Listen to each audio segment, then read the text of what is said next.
Bismillah. Assalamualaikum warahmatullahi wabarakatuh.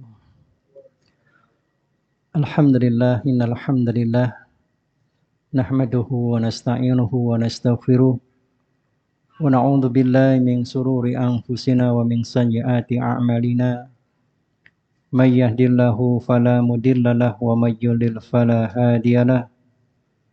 Asyhadu an la ilaha illallah wahdahu la syarikalah wa asyhadu anna Muhammadan abduhu wa rasuluhu la nabiyya ba'dah.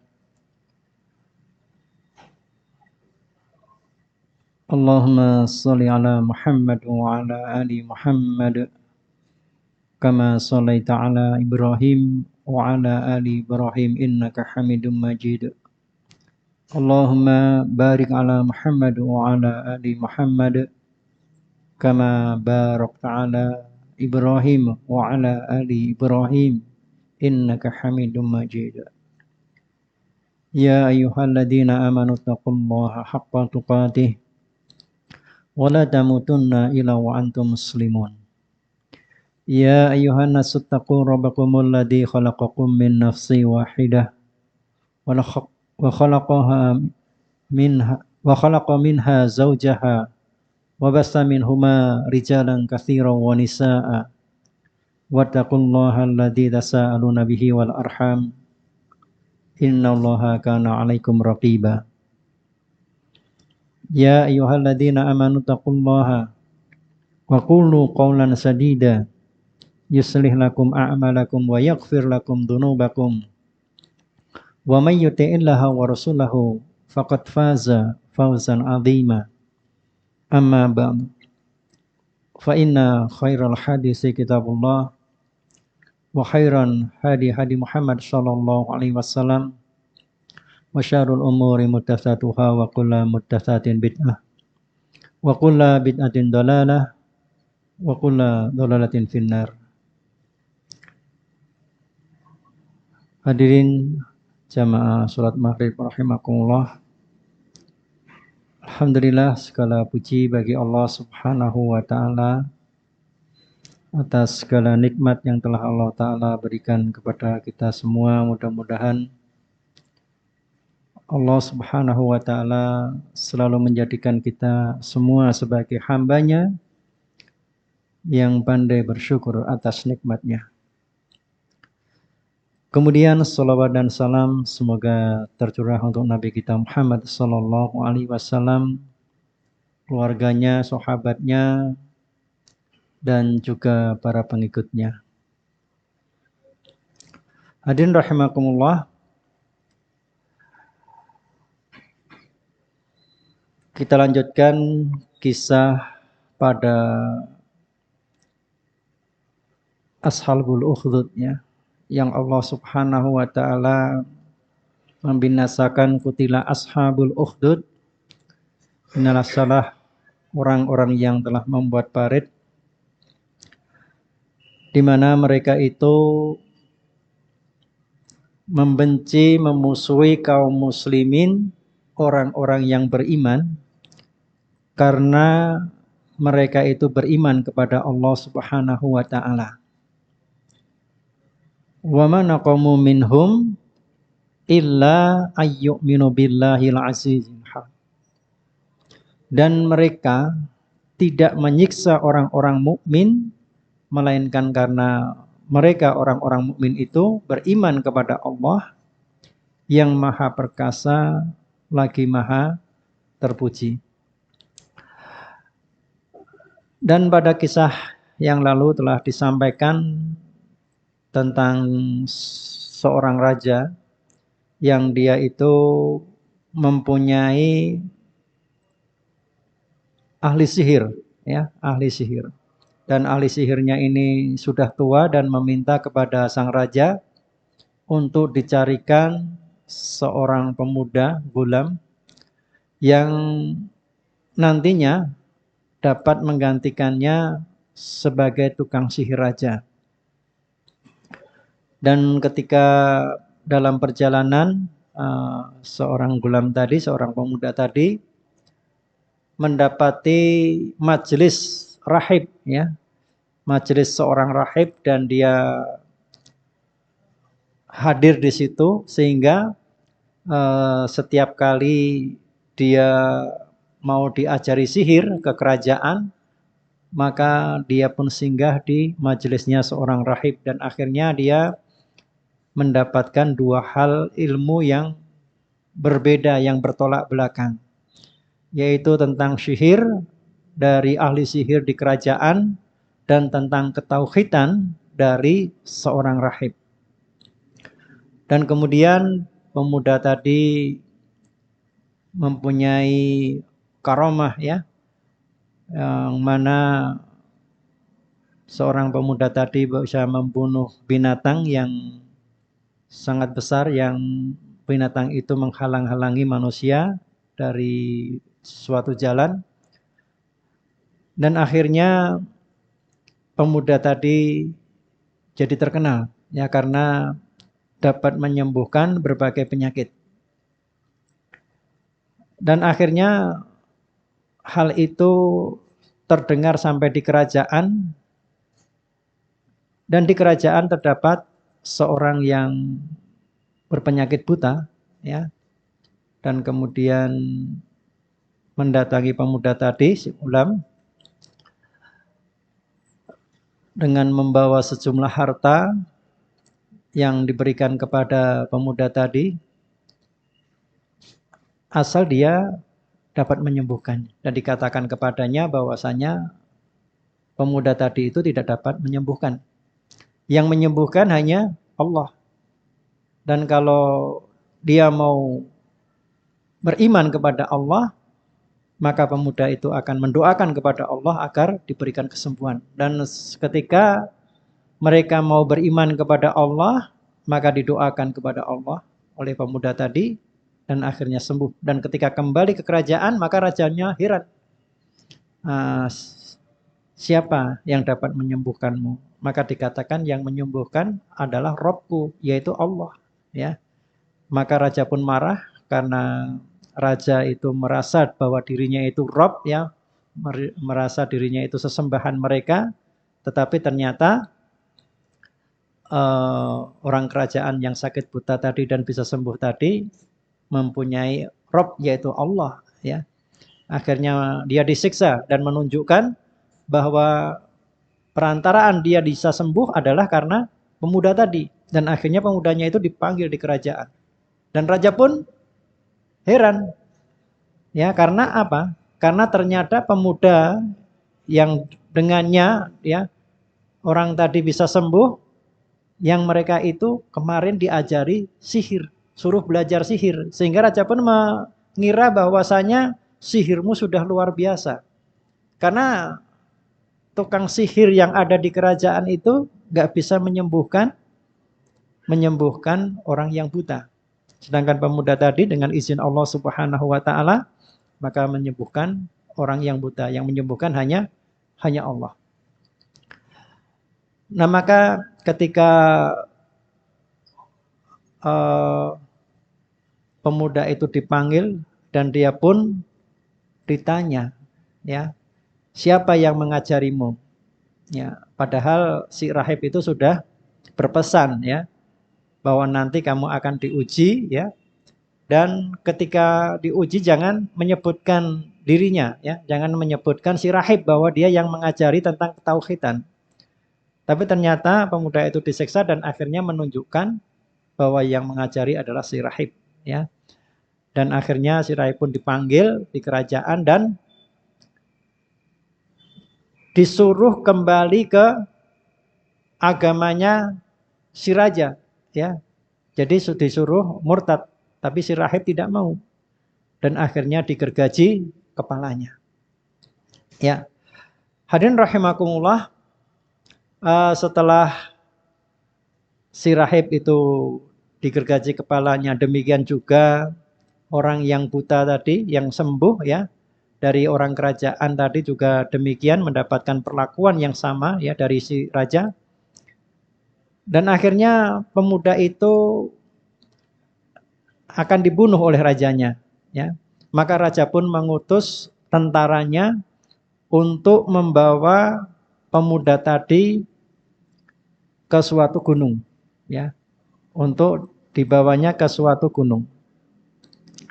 Dan agar pemuda tadi dijatuhkan dari gunung apabila dia itu tidak mau kembali ke agamanya semula.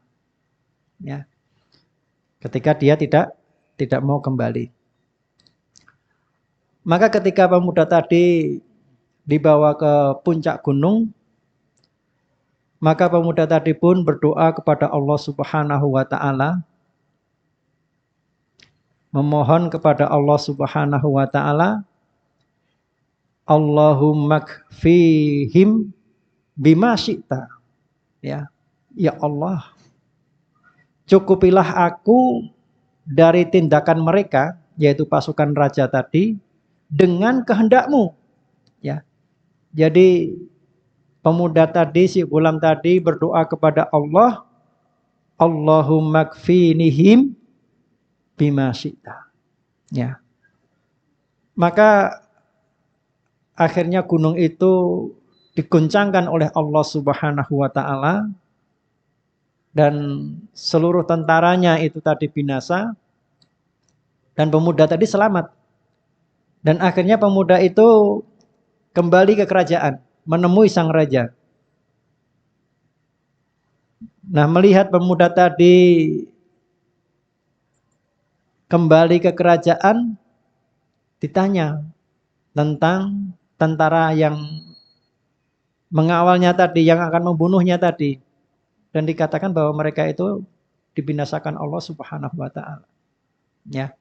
Dan akhirnya si raja mengutus pasukan yang lainnya untuk membawa pemuda tadi ke tengah laut.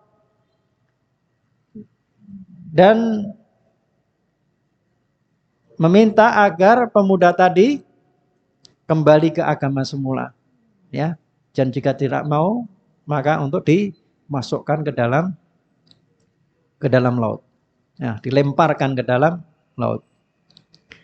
Maka ketika sampai di tengah laut, pemuda tadi pun berdoa kepada Allah dengan doa yang sama dengan tadi. Allahumma kfinihim bima syi'ta.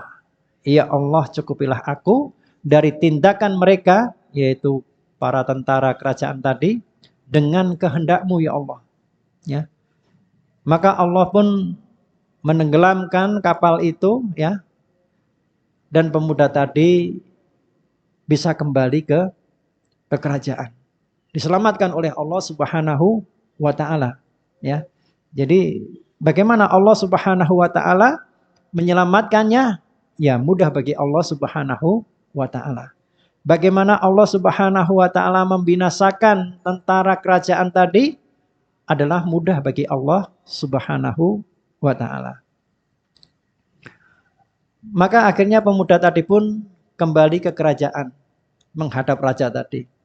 Dan dikatakan kepadanya bahwasanya, wahai raja, engkau tidak akan bisa membunuhku kecuali engkau mengikuti apa yang disarankannya.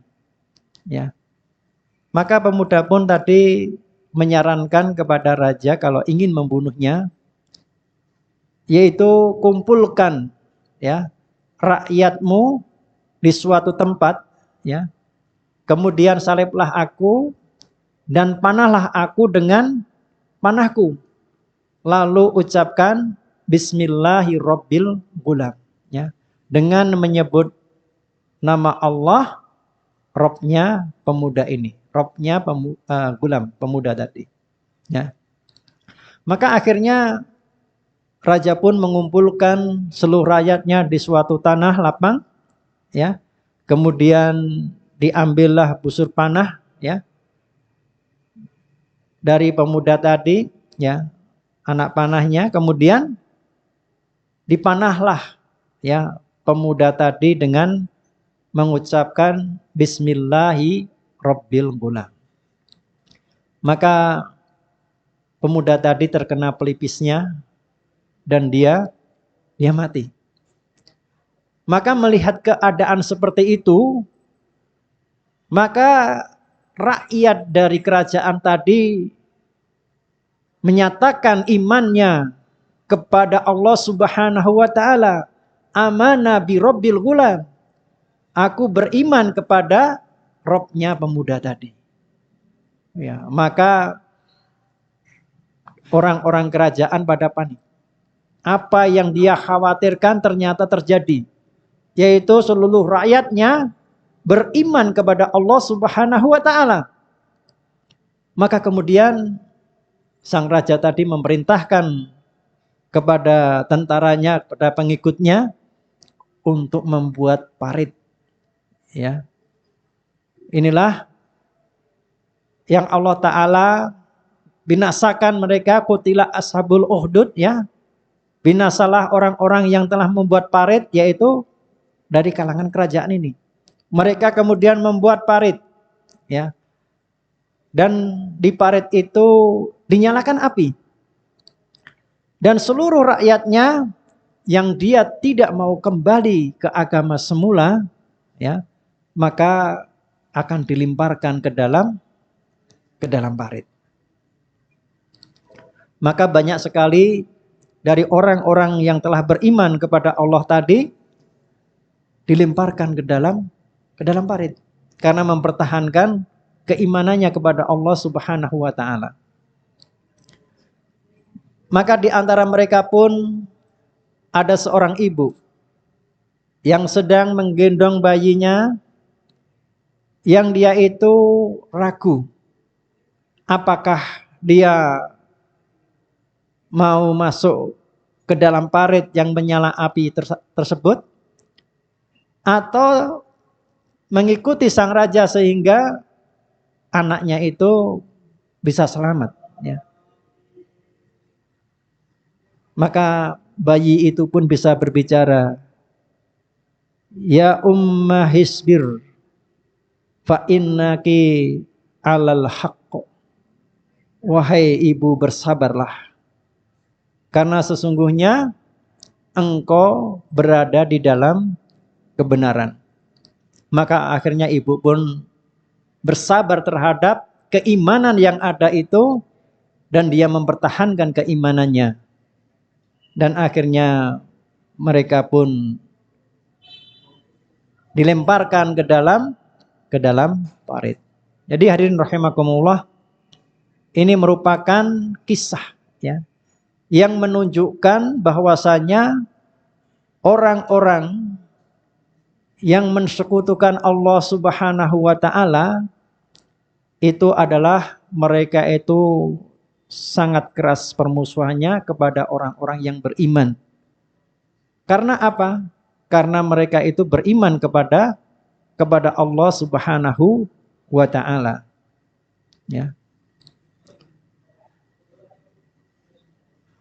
Allah Subhanahu wa taala berfirman, la tajidanna asyaddan nasi adawata lil ladina amanul yahuda walladzina asyraku. Sesungguhnya kamu akan dapati orang-orang yang keras permusuhannya terhadap orang-orang yang beriman, yaitu orang-orang Yahudi dan orang-orang musyrik. Ya. Jadi mereka itu memusuhi kepada orang beriman karena mereka itu beriman kepada Allah Subhanahu wa taala. Ya. Jadi orang-orang yang musyrik akan memusuhi orang-orang yang beriman. Ya, demikian juga orang-orang Yahudi. Mereka itu akan memusuhi orang-orang yang beriman. Nah, kita lihat saudara-saudara kita di Palestina, ya. Mereka itu dimusuhi oleh orang-orang Yahudi karena apa? Karena keimanannya kepada Allah Subhanahu wa taala. Hadirin rahimakumullah, dari kisah seorang pemuda ini tadi, ya, yang dia itu beriman kepada Allah Subhanahu wa taala, ya. Dan kemudian seluruh kerajaan, ya, rakyat darinya beriman kepada Allah Subhanahu wa taala pula. Maka kita bisa mengambil pelajaran, ya, dari kisah ini. Kita lihat bahwasanya sang raja, ya, yang mereka itu seorang yang syirik, ya, yang mensekutukan Allah Subhanahu wa taala, bahkan mengaku dirinya sebagai Rob, ya, sebagai ilah, sebagai Allah, ya, yang menciptakan, mengatur, karena mereka itu merasa berkuasa, ya. Di kerajaan tempat dia berkuasa, dia merasa berkuasa, merasa bisa melakukan apa saja, merasa bisa mengatur apa saja, sehingga mereka mengaku dirinya sebagai Rob. Ya, sebagaimana Fir'aun itu, ya, dia mengatakan ana rabbukumul a'la, ya. Ini perkataan raja-raja yang dia itu mengaku bahwa dirinya itu sebagai Rob. Dan kita lihat mereka seorang raja yang mereka itu melakukan kesyirikan, maka di sekitar raja pun, ya, orang-orang yang mendukung kesyirikan. Ya, di antaranya yaitu ahli sihir, ya. Dan juga tentunya mereka juga terdapat pula misalkan dukun, ya, ahli sihir dan orang-orang yang melakukan kesyirikan. Ini mereka yang berada di sekitar kekuasaan penguasa yang dia itu melakukan kesyirikan. Dan tentunya berbeda, ya, ketika seorang pemimpin, ya, yang mereka itu beriman kepada Allah Subhanahu wa taala, maka tentunya yang ada di sekitarnya adalah orang-orang yang beriman pula, para ulama, ya, yang mana dia akan memberikan nasihat. Tetapi kalau orang-orang yang syirik, yang dia memimpin, mempunyai kekuasaan, maka di sekitarnya pun akan seperti itu. Ya, ahli sihir, peramal, dukun, dan lain sebagainya. Dan orang-orang yang seperti itu biasanya dia menyombongkan diri, ya. Mengapa menyombongkan diri? Ya memang karena mereka itu batarul haq wa ghamtun nas, ya. Menolak kebenaran dan meremehkan manusia. Tidak menerima kebenaran, ya. Kemudian juga dia meremehkan manusia karena merasa berkuasa. Kemudian pelajaran yang bisa kita ambil pula adalah bahwa hendaklah, ya, kita mengajari anak itu semenjak kecil, ya. Karena ketika semenjak kecil, ya, mengajari anak itu akan lebih mudah dia itu menerima pelajaran. Dan pelajaran yang akan dia terima akan lebih tidak mudah lupa. Nah, ya, tidak mudah lupa. Ya. Jadi kalau masih anak misalkan, ya, diajari tentang din ketauhidan, ya, misalkan juga menghafal Al-Qur'an, menghafal hadis, ya, maka hafalannya akan kuat, ya. Dibandingkan ketika sudah tua, ya. Ketika sudah tua mungkin hafal satu surat, ya, menghafalkan surat yang lain, surat yang sudah hafal lupa. Menghafalkan suatu hadis, ya, hafal satu hadis yang lain dibaca, dihafalkan, hadis yang sebelumnya lupa. Ya, ini bisa kalau orang yang tua. Makanya ini nasihat bagi kita semua, ajari anak-anak kita, ya, tentang ketauhidan, ya, tentang din itu semenjak kecil. Kemudian bahwasanya Allah Subhanahu wa taala itu memberikan karomah hanya kepada orang-orang yang bertakwa kepada Allah Subhanahu wa taala. Ya. Jadi karomah itu adalah keadaan atau kondisi, ya, yang, ya, di luar biasanya, tetapi diberikan kepada selain nabi, selain rasul, ya. Kalau kepada nabi rasul kita sebut sebagai mukjizat, ya. Tetapi kalau kepada orang yang beriman, orang yang bertakwa, itu kita sebut sebagai karomah.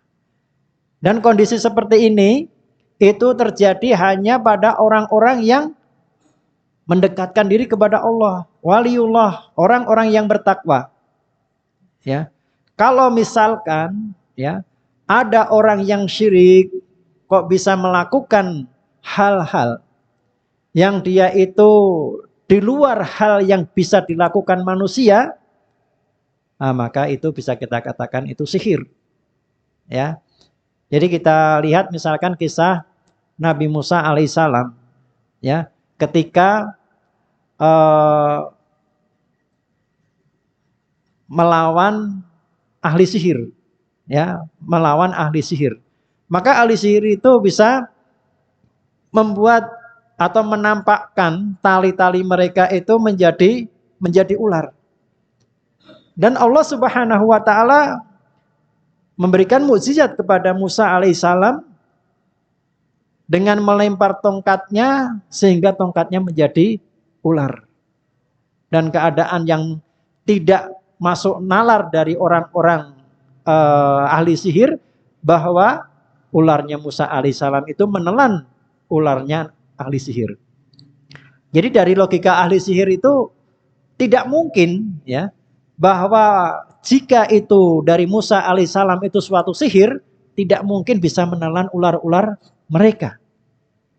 Ya, ternyata ini bisa menelan. Ini menunjukkan bahwasanya ini bukan sihir Musa alaihissalam itu. Dan akhirnya ahli-ahli sihir itu pun beriman kepada Allah Subhanahu wa taala. Ya, beriman kepada Musa alaihissalam sebagai Rasulullah. Ya. Nah, kalau misalkan ada orang ya yang dia itu bermaksiat, banyak maksiatnya ya, atau mungkin tidak bertakwa kepada Allah Subhanahu wa taala ya, banyak kemaksiatan yang dilakukan, banyak kewajiban Allah Subhanahu wa taala yang ditinggalkan. Tetapi kok mempunyai hal yang luar biasa di luar kemampuan manusia pada umumnya, maka itu adalah sihir ya.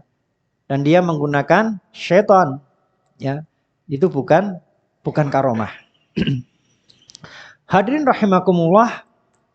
Kemudian bahwasanya Allah Subhanahu wa taala akan memberikan petunjuk ya kepada siapa yang Allah taala kehendaki ya.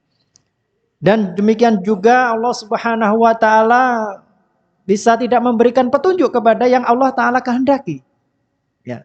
Jadi di sini kita lihat Allah Subhanahu wa taala memberikan petunjuk kepada pemuda tadi. Ya, padahal pemuda tadi itu kan mendapatkan pelajaran dari dua sisi, dari ahli sihir dan juga dari si rahib. Ya, ternyata Allah Subhanahu wa taala memberikan hidayah kepadanya. Demikian juga kepada orang yang buta tadi dari kerajaan. Allah Subhanahu wa taala memberikan hidayah kepadanya sehingga dia beriman kepada Allah Subhanahu wa taala. Demikian juga kepada rakyatnya ya di kerajaan tadi. Allah Subhanahu wa taala memberikan hidayah ketika mereka melihat bahwasanya kebenaran ini adalah dari Robnya si ghulam tadi. Mereka beriman kepada Allah. Allah memberikan hidayah kepada mereka. Sedangkan kita lihat dari sisi kerajaan, rajanya tidak diberi hidayah Allah Subhanahu wa taala. Ya. Meskipun dia yakin, mengetahui ya bahwasanya ya karena tadi ya dari segi sihir ya, ternyata sihir ya tidak bisa melakukan apa-apa. Ya, tidak bisa menyembuhkan.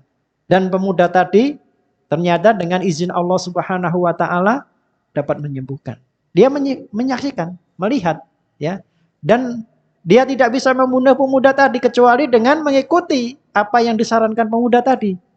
Ya, dengan Bismillahirrabbilalamin ya, dengan menyebut nama Allah ya, Rabb pemuda ini, dan akhirnya bisa membunuh si gulam tadi. Nah, ini merupakan bukti dari kekuasaan Allah Subhanahu wa taala. Tetapi Allah Subhanahu wa taala tidak memberikan hidayah kepadanya. Hadirin rahimakumullah. Kemudian pelajaran yang lainnya lagi bahwasanya ketika pemuda itu ditanya Apakah dia bisa menyembuhkan? Ketika orang yang buta tadi ditanya oleh raja, siapa yang menyembuhkan? Maka jawabnya adalah Allah Subhanahu wa taala. Ini menunjukkan bahwasanya keyakinan mereka bahwa menyembuhkan suatu penyakit itu hanya Allah Subhanahu wa taala. Bukan obat, bukan dokter, bukan si gulam, tetapi Allah Subhanahu wa taala. Ketika kita sakit, maka kita berdoa kepada Allah Subhanahu wa taala. Kemudian kita berusaha untuk kesembuhan itu. Misalkan minum obat, datang ke dokter, atau minum air putih yang kita baca Al-Fatihah misalkan. Itu sebagai perantaraan dari kesembuhan. Karena sesungguhnya yang menyembuhkan itu hanya Allah. Ya, bukan obat, bukan dokter, tetapi Allah Subhanahu wa taala. Hadirin rahimakumullah, kemudian pelajaran lagi adalah bahwasanya ketika orang itu menyatakan dirinya beriman kepada Allah, pasti akan diuji oleh Allah. Ya, akan diuji keimanan mereka. Dan ujian masing-masing orang itu berbeda-beda. Ya. Antara nabi, antara orang-orang yang beriman sesuai dengan keimanan masing-masing. Mereka, para nabi, para rasul, itu ujiannya sangat berat, ya. Kemudian orang-orang yang beriman, yang semakin tinggi imannya, semakin kuat imannya, maka semakin besar ujiannya. Hadirin rahimakumullah, bisa jadi ujian itu bukan dari orang lain, ya. Kalau kita lihat di sini ujian si gulam, ya, ujian dari para rakyat raja tadi, ya, yang mereka itu beriman kepada Allah, ujiannya dari orang lain. Bisa jadi seseorang itu diuji keimanannya dari keluarganya sendiri, dari istrinya, diuji dengan istrinya, diuji dengan anaknya, ya. Jadi kita lihat, ya, para nabi pun ada yang diuji dari keluarganya, ya, seperti Nabi Hud, ya, diuji dengan istrinya, ya. Kemudian Nabi Nuh, ya, dengan anaknya, ya. Nabi Ibrahim dari orang tuanya. Jadi ujian itu ya bisa jadi dari sekitar kita, dari keluarga kita, bisa jadi teman kita, bisa juga dari anak kita, ya, bisa juga dari saudara kita, ya, bisa jadi, semuanya memungkinkan, ya, sebagai ujian. Atasan kita, bawahan kita, memungkinkan mereka itu sebagai ujian bagi keimanan kita. Apakah kita akan tetap beriman kepada Allah Subhanahu wa taala atau tidak? Hadirin rahimakumullah, bahwasanya Allah Subhanahu wa taala, ya, pasti akan memenangkan kebenaran, dan hak yang dengan batil itu pasti tidak akan bisa bertemu. Dan Allah Subhanahu wa taala akan memenangkan kebenaran itu. Hadirin rahimakumullah, dan Allah Subhanahu wa taala pun menunjukkan, ya, kekuasaannya, ya, dari kisah tadi ada seorang bayi yang bisa berbicara, ya. Ketika Allah Subhanahu wa taala menghendakinya, maka mudah bagi Allah Subhanahu wa taala. Maka demikian hadirin rahimakumullah, ya, terhadap apa saja, ya, ketika Allah Subhanahu wa taala menghendaki pasti akan terjadi. Sehingga pemuda tadi berdoa, ya, sesuai dengan kehendak Allah Subhanahu wa taala, ya, sesuai dengan kehendak Allah Subhanahu wa taala, ya. Apa yang Allah taala kehendaki, ya, terserah Allah Subhanahu wa taala, ya. Dia pun berdoa kepada Allah Subhanahu wa taala, ya Allah, ya, cukupilah aku, ya, dari tindakan mereka dengan kehendak-Mu, ya. Kita tidak tahu bagaimana Allah Subhanahu wa taala akan menolong kita, ya. Allahumma finihim bima syi'ta, ya, sesuai dengan kehendak Allah. Hadirin rahimakumullah, ketika Allah Subhanahu wa taala menghendaki sesuatu, maka mudah bagi Allah Subhanahu wa taala. Hadirin rahimakumullah, demikian yang bisa saya sampaikan, mudah-mudahan bermanfaat bagi kita semua, dan mohon maaf atas kekurangan kesalahannya. Kita akhiri, subhanakallahumma wa bihamdika asyhadu an la ilaha illa anta astaghfiruka wa atubu ilaik. Alhamdulillahirabbil alamin. Wassalamualaikum warahmatullahi wabarakatuh.